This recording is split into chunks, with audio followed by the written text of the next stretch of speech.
recently I've gotten my first sub-minute times on the 4x4.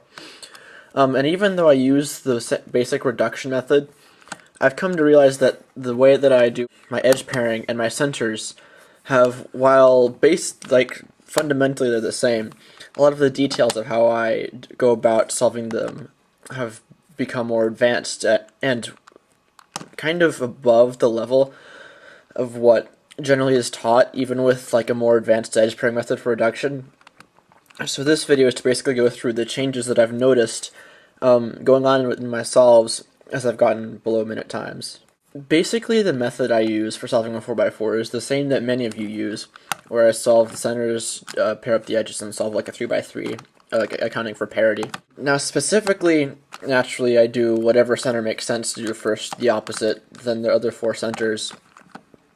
My edge pairing method, as soon as I get the center solved, I do a little u, set up a 3-pair cycle, and do the u prime, which solves 3 centers. Then set it up so when I do a little u prime again, it solves 3 more centers, and then set it up so that when I undo that move, it solves 3 more centers. And then ideally 3 are left, which I can solve with a 3 cycle. So I use 3 sets of 3 pairing and then account for errors at the end.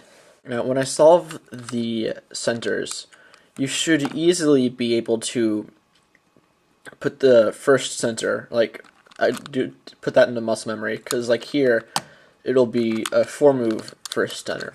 So you should be able to put that in your head really easily.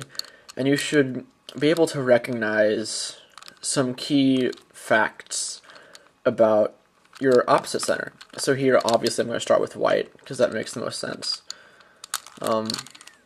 Although green's not too bad either. Which would be like so. Now, looking at the pairs here, I realize this is a nasty setup for yellow, but this, after I'm done with my first center, this will be rotated around here, and so this will be in the same spot.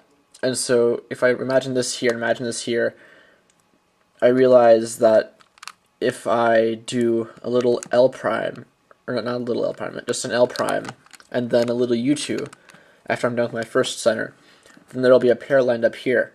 Now, if you're really thinking ahead, you're going to realize also that after you do those moves, these two pieces will be on opposite sides of each other, which is a great place to be for trying to make a good pair. And so that's sort of the way that I go about making my centers. I think about them in pairs because they're the easiest to put in that way, I think. And so I do what I planned out. There's my pair. And so while I'm doing this, I look at these two, and I see that right here they're perfectly aligned for the setup. So do that, put them up, obviously. Now, from here, I put these on the right and the left, and it's really important to get really fast times on a 4x4 that you really know your color scheme well. Like, it's not good enough to just be able to figure it out. You need to be able to see this position and know where everything should be. If this is blue, then this is going to be orange, red, and green. Now, right here, this is going to be blue. I'll just set it up right there. This is going to be my blue face, and so this will be red, this will be green, this will be orange. What I typically do, instead of going out the centers one at a time, I try to half solve 2 of them, 2 adjacent faces. Meaning, I'll set up this blue pair, and then I'll work on this red. In this situation, I would probably see this and this. Do that. If you didn't see, it's like a D prime and a U prime, and a little R2. Set these up right here. Now, why I do this? Because with these two half faces set up in the L slice, it still has my R slice completely free to move wherever I want it to. Now, if I just solved the blue center first, I now have restrictions on my R face and my L face, or my R slice and my L slice. So when I'm building the rest of my centers, I already have these restrictions put on them. Now that I have these 2 half centers, I go ahead and solve the half centers, because if you solved like a green half center next, then while your R center would still not be restricted, you'd be restricted in the space you now have to play around with the rest of your pieces, which you don't want to do. And so this should be easy, easy. And I try to make the last two centers really quick, like not even think about it. You should, like, even though this needs to be green and this needs to be orange, you can set it up to move that in really quickly. Now, typically, when I right after I solve the center, I go ahead and do a little U. Because that's what my method dictates, and so I typically do it without thinking. However, if I notice an already solved, that's not good for this tutorial. But I'll get rid of these in a minute. But just for the sake of example, if I notice a pair already solved on the top, then I'll typically flip it down and then do U, because it's obviously easier to get one out at the top and to see one on the top than it is to get one out of the bottom. So I'll just get rid of these now.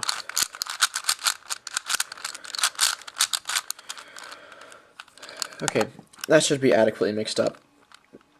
So immediately you slice, and alright, so you immediately do U slice, but while you're immediately doing that U slice, you should take a note of what this piece looks like, so that you can see what you're looking for. Now, as I've become more observant, and as you can become, you would notice that this is the exact same color before you do the U slice. And so if you do this, and normally if I didn't notice that, then I'd look at the top and the bottom, and if I don't see it, then that's enough to guess that it's in one of these back two middle positions. Ever since I noticed that, I begin to move it over here, and as I'm moving it over here, I look at this piece, and it's really easy to see right now that this orange yellow and this orange yellow actually already match up. And so as you're moving this into place, you need to be thinking about how to move this into its place, which it can be really easily done. And so as you're moving this into its place, you need to look at this piece and figure out what it matches up to, which just happens to be right here.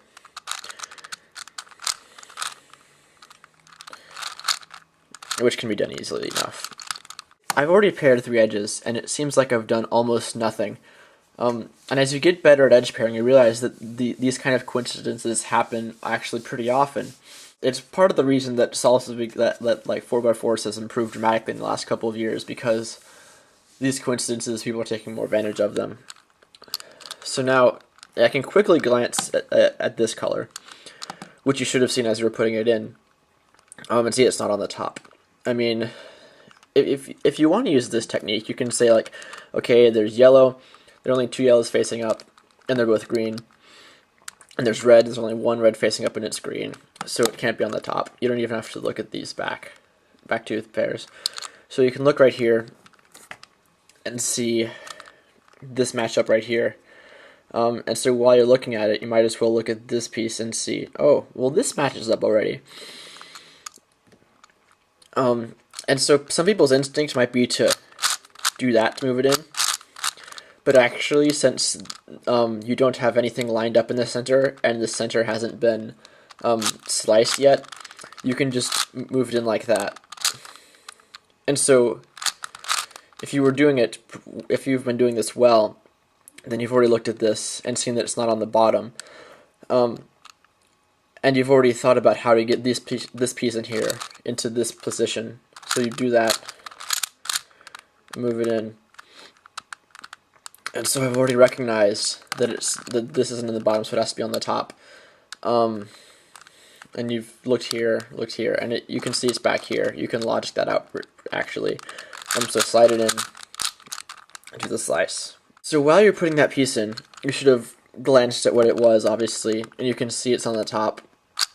So move that in, and you can glance at this and see that it's not on the top. So move over here, look around, find this, and then look around, see that it's matched not on the bottom. And then this will be your last pair to finish the slice.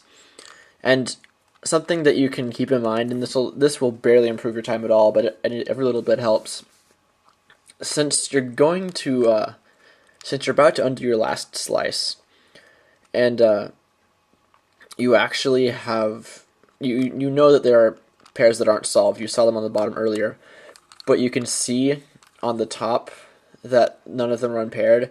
Then you know that as soon as you unslice this, you're going to have to flip this over and look at what pairs you have on the top. And so you can easily solve this with the 3 cycle.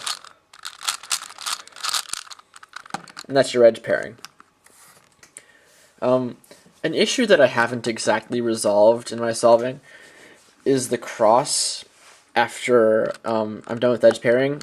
Even though I'm color neutral, in the excitement of a 4x4 solve, I tend to latch on to a yellow or a white cross because you can see them more easily, even if you're color neutral. And I'm not sure exactly how to get better at that. I guess just practice and slow down your solves a little bit so you can analyze it, and then get faster at analyzing it. However, white does look like it has to have a pretty decent cross because you can do that. Down, down. Oh, and naturally it would be an X cross just for this tutorial. And so from there, you just Friedrich it, if that is your method.